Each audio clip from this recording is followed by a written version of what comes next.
like to tell a little story. It's kind of like a parable. And I'll tie it in with what I feel is going on a lot of times in people's difficulty of transitioning from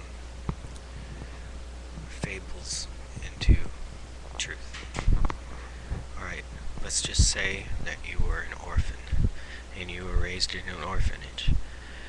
And you had a dream in your mind your whole life that you would sit and think about oftentimes when you're out in the field by yourself, maybe when you lay down to go to sleep at night before you went to sleep. And over the years, the image developed over time, more and more specific.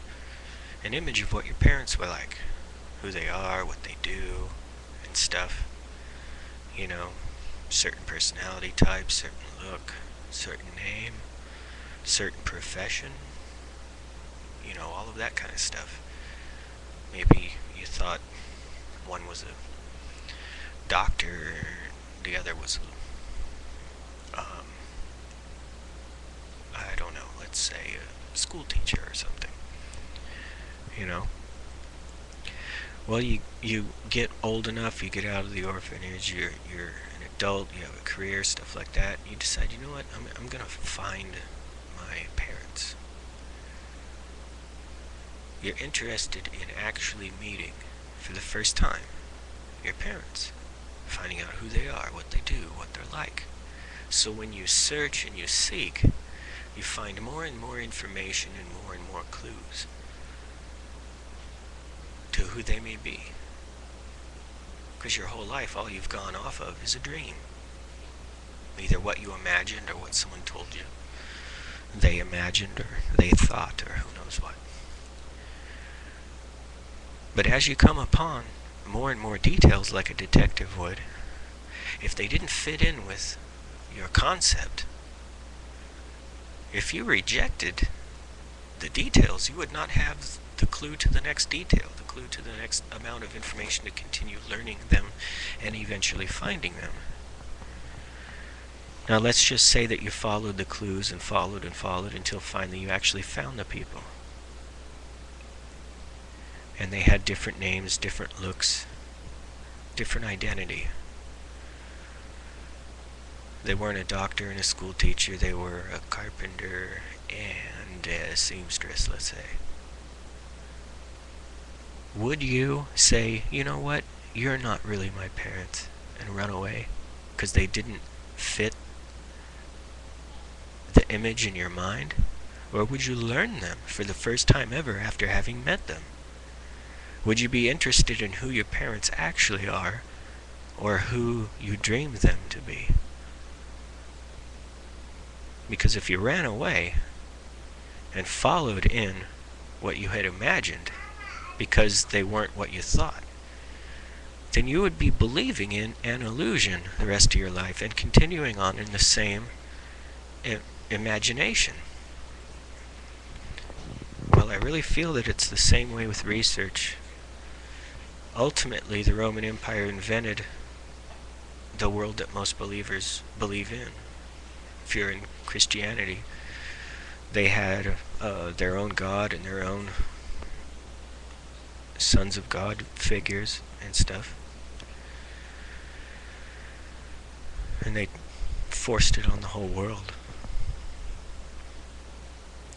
So in order to learn the identity of the actual rabbi 2,000 years ago, in order to learn the identity and the real attributes and actual existence of the actual Almighty, and the path and all of those things, if you really have a desire and a love for the truth, you will seek and you will find.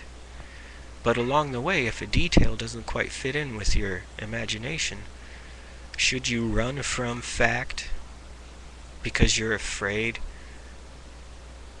because you feel like, well, that doesn't fit in with how I feel it is or want it to be? It's the same as in that parable about being an orphan.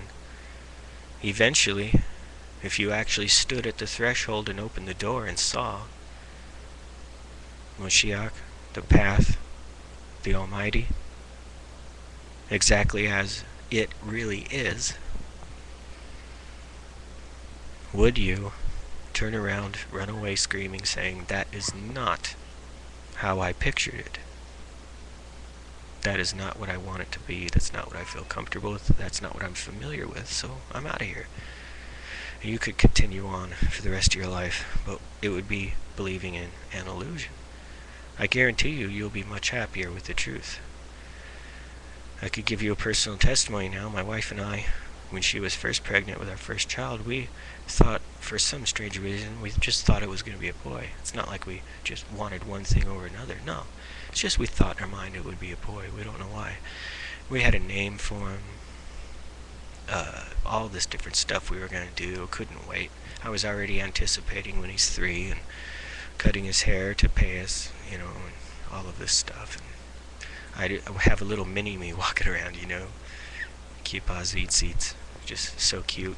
We had this whole image in our mind of how it was going to be, and then our daughter was born. And of course we were so very happy. And the personality of the child and our love for our child is so beautiful and so special. We couldn't dream of wanting anyone else. She's perfect. And she's perfect for us.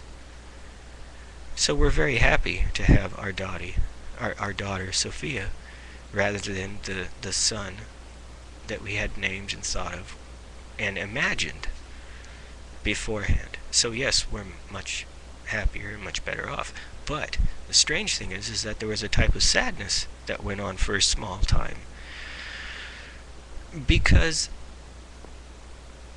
there was something that we had lost in a way, an illusion almost, that dream that we had of someone that didn't wind up being. It felt like we had lost. So it was like gaining a child and losing a child at the same time, because of how much hope we had placed in our imagination, in the dream we had concocted in our mind of a person that we would see when they showed up. You see what I mean? So there are some people who fear that separation and fear that somehow in some sort of sadness, that if it winds up being ultimately at its most extreme case, that God is a different God, and Messiah is a different Messiah, and the path is a different path. It may hurt so bad. Some people fear that. But I guarantee you, as someone who has experienced and lived this in so many ways in life, it is much better to meet the real Almighty. Much better to meet the real Messiah. Much better to walk the real path than the illusion. Much more fulfilling, much happier. And you know what? The reward in the end isn't a negative shock and a wish that you could do it all over again. It's the fulfillment of what's intended and what's written from the beginning. From in the beginning to amen. The way. And it's a path of refinement. And so that would be my encouragement in this. It was something that popped into my head some days back, and I have it in my notebook here, a bunch of different notes I've tied together. Oh, and there they are right now. Just got out of the bath. We wrap her up and call her a burrito when she gets out of the bath. Okay, well, thank you for your time, and shalom.